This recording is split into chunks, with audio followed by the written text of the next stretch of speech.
This 39 Dunedin News Bulletin proudly brought to you in association with Alex Campbell's Menswear.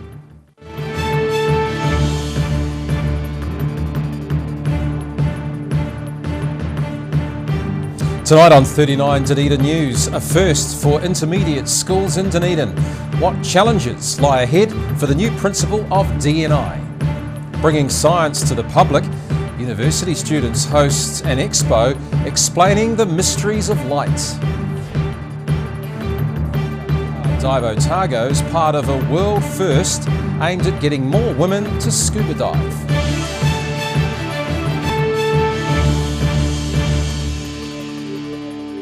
Good evening, Dunedin. I'm Callum Proctor. The city's first female intermediate school principal is now on the job.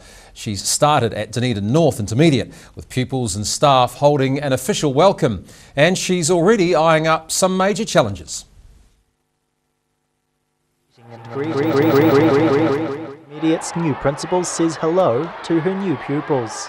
It's an exciting career move for this local woman, and one that comes with historic significance. Heidi Hayward is officially Dunedin's first ever female intermediate school principal. It's a curious little statistic that there hasn't been a female until now. I mean, I don't think that there's anything significant about being female particularly. Leadership's leadership. You're either good at it or you're not. But yeah, I'm excited to be the first. It's nice. Hayward says principal positions like hers don't come up often, as there's only 3 intermediate schools in the city. She says the mihi whakatau has been a nice touch, and although it's a welcome, it's also given her former Waitati school pupils a chance to say goodbye.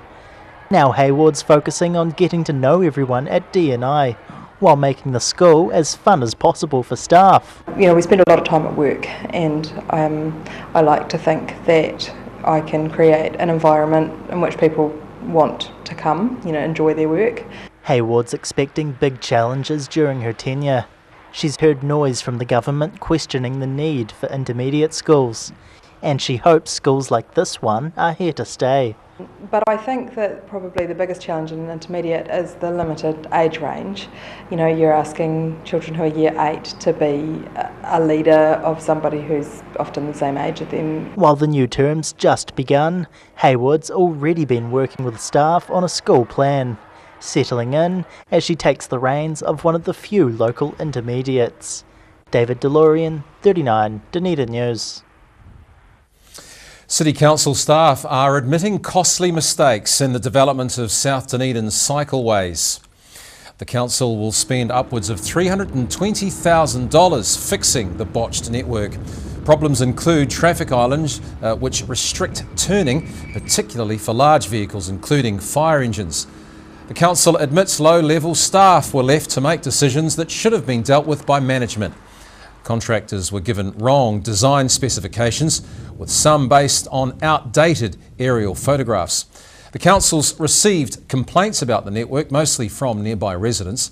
It'll use money from its South Dunedin cycle network budget to fix problems. That means less funding is available for the remainder of that network. University of Otago students are shedding light on a complex subject that affects everyday living. They're demystifying the world of physics to members of the public, and it's all in conjunction with a global year of recognition. This darkest season, there's an increased emphasis on light and the importance of modern light-based technology, and that's being explored in a public expo organised by postgraduate physics students to mark this UN-declared International Year of Light. We're trying to teach the public about light and light-based technologies and the role it plays in everyday life. From making kaleidoscopes to hearing from professors, the weekend event comprised a range of educative activities. Participants got an understanding of how rainbows and sunrises form, and the science-based event was topped off with some top-notch experiments. Some of the chemistry guys have come along with some experiments, some reactions that make cool, glowing, fluorescent stuff. So yeah, all sorts of things. Although the mood was upbeat, some serious notions were considered, such as how the internet couldn't be possible without an understanding of light manipulation, and how modern medical care relies on light-based technology. There's a lot of research that goes on in our department and a lot of departments on campus that are using lasers and light to cure or treat or detect cancer and things like this. And the entrants of an associated photography competition were encouraged to capture light's beauty and wonder, a subject of inspiration for school children and adults alike. Rosie Mannins, 39, Dunedin News. Police are investigating several incidents of theft and burglary from the weekend. A PlayStation 3 and associated games were stolen from a Fingal Street home in South Dunedin. The property owners have nominated a suspect. Officers are also looking for a stolen Toyota Celica, which was taken for a test drive in St Kilda last Thursday. Just south of the city in Milton, a Moore Street house has been trashed by an intruder. They took $100 worth of food but took care to wash dishes and leave them drying on the bench. Well, more local women are getting involved in scuba diving, although the uptake is relatively slow, and that's prompted the Dive Otago crew to get behind a world first event.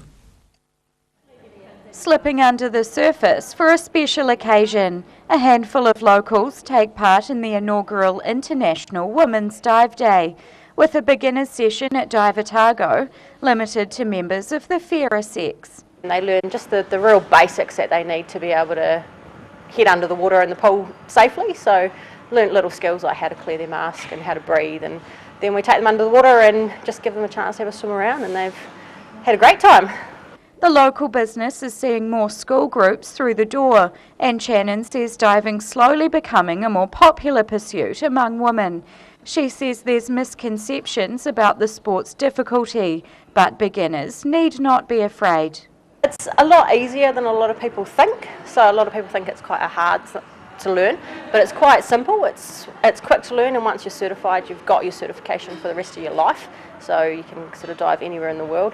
Shannon says diving opens up a range of recreational activities and can even pay off in the kitchen, with easy access to ocean delicacies such as crayfish. And she says there are plenty of good places to dive around Dunedin, including one preferred spot at the mouth of the harbour. We're all lucky in Dunedin. We've got a great shore diving site at Aramoana. So there's a whole lot of shipwrecks that have been purposefully sunk along the Aramoana Mole. A lot of people don't realise that they're there, and that's brought in heaps of new marine life, and yeah, there's tons to see out there. She and other local dive instructors train commercial divers, photographers, camera operators and marine scientists. And there's now more likely to be increasing numbers of women in the industry. Rosie Mannins, 39, Dunedin News. Still to come on 39 Dunedin News, we have the details of a fundraising campaign to help get cable cars back in Dunedin. And later we check out all the action from the weekend's Otago table tennis champs.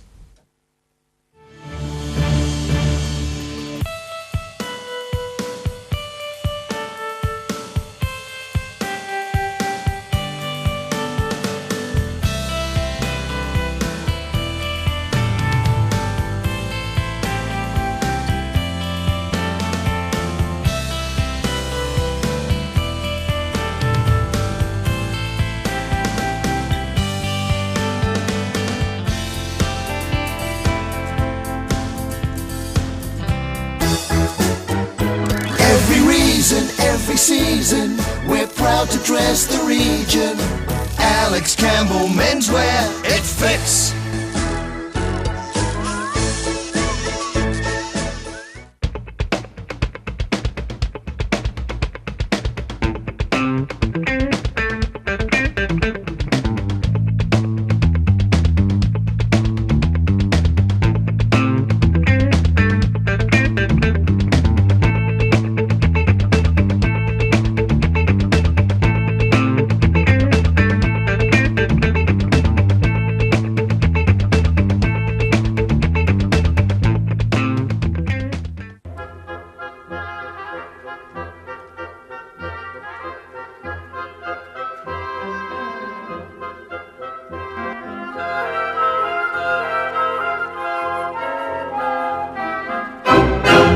It has no arms, no legs, has a drill in its mouth up to 8 hours a day and still never complains. It's one of 72 mannequin torsos in our new $3.8 million dental simulation lab, the first and only facility of its kind in New Zealand. My name is Nikki Rose Coltolaro, and this is my place in the world. Take your place in the world. Hedges are something we almost take for granted. A good hedge needs regular maintenance to look its best and to add value and character to your property. For all your hedge care needs, call the team at SGC Services on 0800 783 453. Moving around the corner, overseas, Best Removals Otago Limited, specialists in household removals and business relocations, as well as packing materials, secure storage. Best Removals can do it all. 0800 266 834. For 30 years, Southern Clams have harvested New Zealand littleneck clams in the coastal waters of Otago. Hand harvesting to order at the right place and time ensures perfection of every clam you eat. New Zealand littleneck clams, harvested for you by Southern Clams. Wake up time and another frantic day ahead for Haraway's Oat Singles. With 3 delicious flavours in each pack, they don't last long with this family. They're so convenient and tasty, and they're ready in seconds. Haraway's Oat Singles are the ideal breakfast or snack on the run for today's busy families. And there's a flavour to suit everyone. Beat the rush and make sure you get your favourite flavour. Haraway's Oat Singles. Try new Kiwi Favourites Caramel Variety Pack.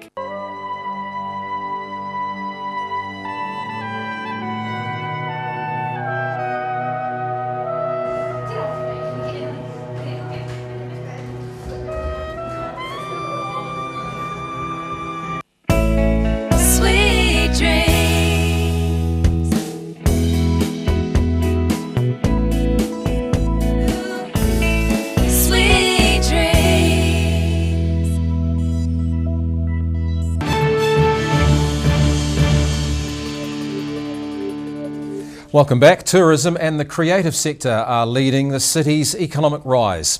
The latest report from Business and Economic Research Limited shows Dunedin's economy has grown 2.2%. That's in the 12 months to March last year. Over the last decade, there's only been a minimal upswing in the city's gross domestic product.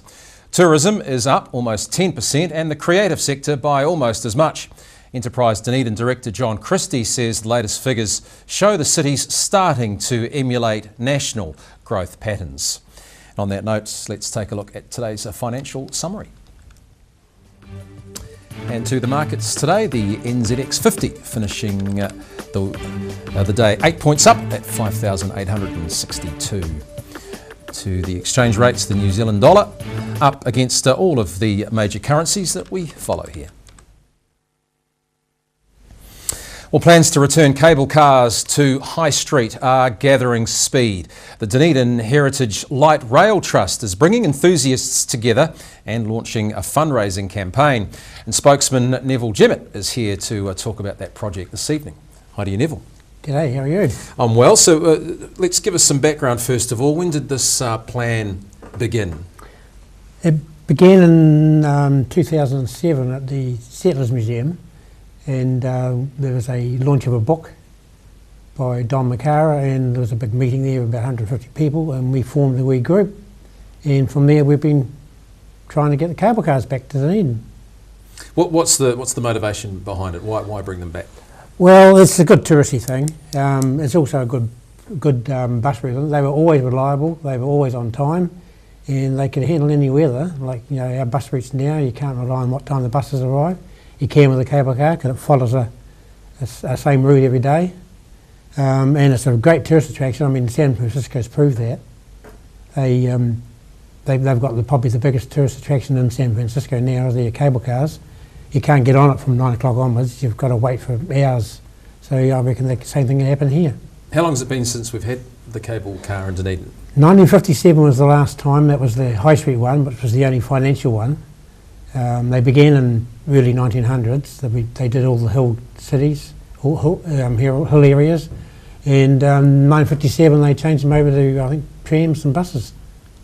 So how much support do you have? How many people have you got involved behind this trust and this fundraising venture? Well, we've got 5 on the trust itself. And then we have a second tier group, which has over 200 people on that list up there. So it's quite a good bunch behind us. A lot of them are elderly because they're the ones that row the cable car. So, we want to get a few young ones in as well so that we can keep pushing it along. What's the number, what's the figure that needs to be raised here? Scary, $26 to $30 million total, but it can be done in stages. The idea is we'll build the building up in Mornington Park first, which is the cable car house, which is around about $2 million, and then we start working our way down the hill, like buying tracks, getting cable cars rebuilt, and putting all the fittings around the outside of the bus stops and things like that. Even in stages, though, it's still a lot of money. It's a lot of money. How do you plan to do it? Well, it'll gain momentum. I think once we get a cable car down here. There is one in Christchurch that we intend to bring down, hopefully here before Christmas. It's a trailer rather than a grip car, and we're going to hopefully put it on Mornington Park as a temporary museum up there, and then draw the public to it to have a look and see exactly what we're planning on doing. How long do you expect all this to take? Do you have a vision for a date to? Well, you could say how long is a piece of string as well, couldn't you? But no, we think about 10 years at a guess. It depends on the money. If the money comes in quicker than we are anticipating, then we'll get it built faster. It depends. Is it just the cable car that's the Trust's vision here, or do you have any other projects involved alongside this? Well, $30 million is a big effort for one wee group to try and do on our own. Yeah, well, cable car for 10 years anyway, that's for sure.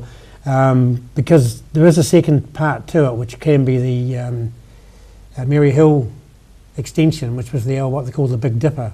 It took off from the old cable car house and went down a big drop, and it was the steepest track in the world, and we can probably reintroduce that later on. If people want to get involved with the Trust and the fundraising venture, how do they do that? Just contact us through our heritage name. I can get. We've got a website being rebuilt at the moment. There was our past chairperson passed away last year, and I'm rebuilding it up from there. So we're recreating a new website. So go onto the website and you'll find us on there. All right, Neville, thanks for your time this evening. Good, thank you. All right, after the break on 39 Dunedin News, record numbers for the Otago table tennis champs, and Larnac Castle turns back the clock for its annual winter ball. Do you want support for your breathing? You are not alone. In New Zealand, over 600,000 people have some form of breathing difficulty, especially with the high pollen season in New Zealand.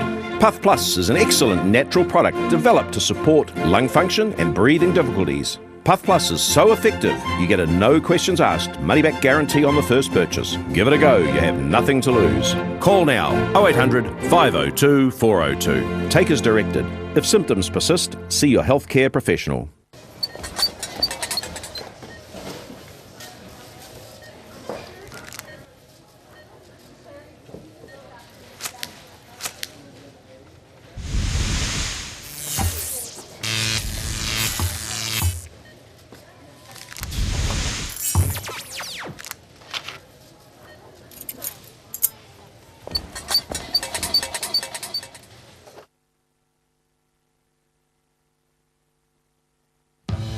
Quality Tailors, the alterations specialists, adjusting alterations made to measure.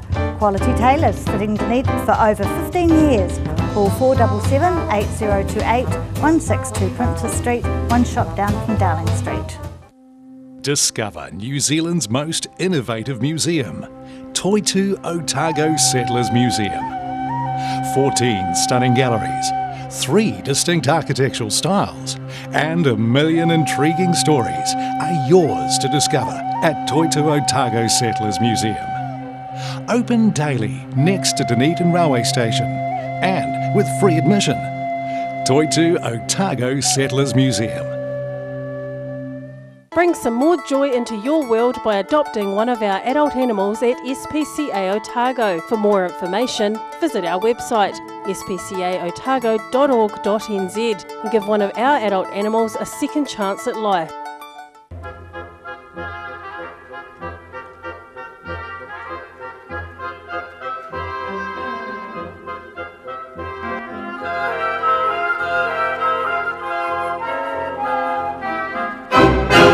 $128 tracks, dynamic automation, dual faders, and totally digital.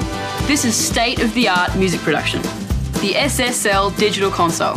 You'll find one in the BBC studios in London, another at CBS studios in New York, and now one at the University of Otago.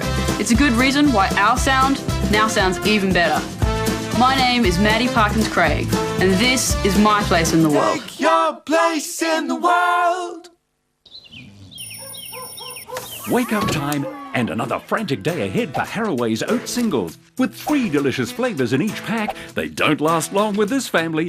They're so convenient and tasty, and they're ready in seconds. Haraway's oat singles are the ideal breakfast or snack on the run for today's busy families. And there's a flavour to suit everyone.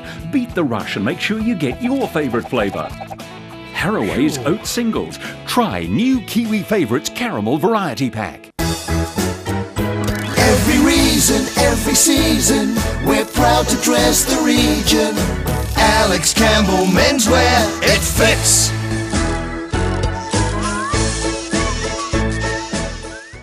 Pregnant? Need to talk? 24 hours a day, 7 days a week. Pregnancy counselling services are here to help. It's free, it's confidential.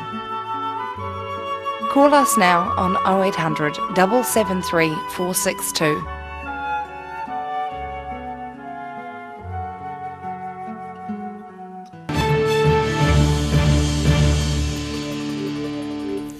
A record turnout and heated matches have Otago table tennis celebrating this year's regional competition. It's been bolstered by visiting players from Shanghai, and it's left the future of local table tennis looking bright. An intense back and forth, table tennis players rally at the weekend's Otago Open. Organisers are celebrating the contest's highest ever turnout, with more than 140 players from across New Zealand and China participating. It's been a huge success, so I think everyone's had a great time. The standard of play is very high, and there's been a few upsets along the way, so it's made for an interesting tournament so far. The 8 visiting Chinese players all hail from Shanghai, Dunedin's sister city. It's the first time the international players have taken part in the Otago competition, and they've been treated to cultural performances during the tournament. Duffy says everything's come together nicely to make an unforgettable Open. And it's just been, really good to get the whole association in behind it. So I think it's going to have huge benefits for the sport here in Dunedin. And I'd like to think we could do it all again and probably a little bit better next year. With sibling rivalry between Dunedin and Shanghai flaring up, Duffy says audiences have been treated to some spectacular matches. A Shanghai player won the coveted Men's Open title, but Kiwis gave the visitors a run for their money, and some victorious players are keen to share their keys to success. Just enjoying the game first, learning your skills, keeping on the table, and then developing your game. And we have a lot of coaching here. We've just had 3.5 days of coaching, about 80 juniors from all around New Zealand. Discussions about locals playing in China are already underway, and other Shanghai players are keen to travel south, a boost Duffy calls the city's victory. David DeLorean, 39, Dunedin News. The city's heritage has come to the fore at a popular castle ball. It saw residents dress in their finery for an evening of live music, dance and haggis. And the event rounded off this year's Cadbury Chocolate Carnival. Dressed to the nines in a castle no less. Partygoers from near and far celebrate a chilly night by dancing at the annual Larnac Castle Winter Ball. It's in its 31st year, and event manager Michelle Simpson says it tends to bring out the same enthusiastic bunch each year. We have a nucleus of people who love to come. Some years they might come every second or third year, or some people come every year, and then we always have a real mixture of young and old and everybody in between who just think, hey, this looks interesting, let's hire a Victorian frock and come to Larnac Castle. She says anyone's welcome to attend and join the core group of familiar revellers. And the range of scheduled activities are designed to encourage all participants to mingle. You know, everybody arrives, nobody knows each other, but by the end of the night, because of the style of dancing that you do, everybody's got to meet everybody. In recent years, Larnac Castle's partnered with the Cadbury Carnival. a way to celebrate and develop Dunedin's midwinter experience. But Simpson says the winter ball itself hasn't changed much, with its traditional nature the very thing that makes it special and unique. We don't mess too much with the formula, it is what it is. People come, they have a really unique experience, and we need to protect that to make sure that it is something different that you just can't do anywhere else, because you need a castle to do it. The fun night out's also about celebrating the city's Scottish heritage, complete with a taste of haggis. And money raised from the events going to the Otago Peninsula Biodiversity Group, allowing attendees to feel good about a little midwinter indulgence. Ruby McAndrew, 39, Dunedin News. All right, let's take a look at the weekend's semi-final results of the Premier Local Club Rugby competition. Back-to-back semi-finals at Forsyth Bar Stadium saw defending champions Tyree dispatch a spirited southern side, the victors winning 25 points to 21. And in the other main match, Harbour went down 35-33 in a nail-biter against University A. Elsewhere, Kaikorai came away with a 19-17 win over Zingari Richmond, while Green Island lost 15-12 to Alhambra Union, and Pirates defaulted to Dunedin. We'll have all the details for this weekend's final games in Friday's bulletin. Now recapping tonight's top stories on 39 Dunedin News. Heidi Hayward is the city's first female intermediate school principal, and she's being welcomed into the role at Dunedin North Intermediate. The science of light has been explained to the public by postgraduate physics students for an international year of recognition. And there's a slow but steady increase in the number of local women learning to scuba dive, marking the first Global Women's Dive Day. Now let's take a look at what's happening in tomorrow's ODT. Welcome in Phil Somerville. Hi Phil. Callum, I thought we'd dive first into the opinion page. It's one I look after for my troubles. On Tuesdays, Colin James always has his political commentary, and he's widely recognised as New Zealand's expert in this area. Always interesting. So there's a big feature from The Observer about the royal family and their links in the 1930s to Germany and the Nazis. Makes for interesting reading. Roy Colbert, he's quite a figure in Dunedin. He's often a bit off the wall, but always very interesting and clever and witty. And that's the guts of that. I flipped over to the travel page, and there was a gorgeous picture of a village in northern Italy with the houses tumbling down to the sea, and I looked at that and thought that'd be a great place to go. On the news front, a maths whiz from Boys High tells his story, and there's also concern about if a new hospital does get built in Dunedin, even when, concerns that the authorities might try to make it far too small, thinking that everything should be out in the community. So well, it's another fight we'll be having and battling on with, no doubt. Thanks, Phil. It's tomorrow's ODT. All right, let's have a look now at the region's weather. Local weather report proudly brought to you in association with Silverhorn Sportsville. And the city view taken of ducks burrowing for worms on the university lawn today. Easy temperatures at 3 o'clock, 7 at the garden zone, the Tyree, 6 in the city. Situation, an active low pressure is developing in the Tasman, bringing a cold southwesterly airflow over the South Island. And the forecast for this group of towns, mostly fine for tomorrow, temperatures ranging between 7 and 8. Fine for Queenstown and 8, Oamaru the warmest of this group though, 9 tomorrow. Here in Dunedin the low is 5, tomorrow cloudy, chance of a shower, strong southwester, a high of 12. Wednesday's looking good though, morning cloud then fine and a high of 12. To the Southern Clams tidal and fishing information, high tide tomorrow about 7:15 in the morning and then around 2 o'clock in the afternoon. Fishing conditions are good, best at around 4:26. That's our news for this Monday. On behalf of the 39 Dunedin News team, have a very good evening.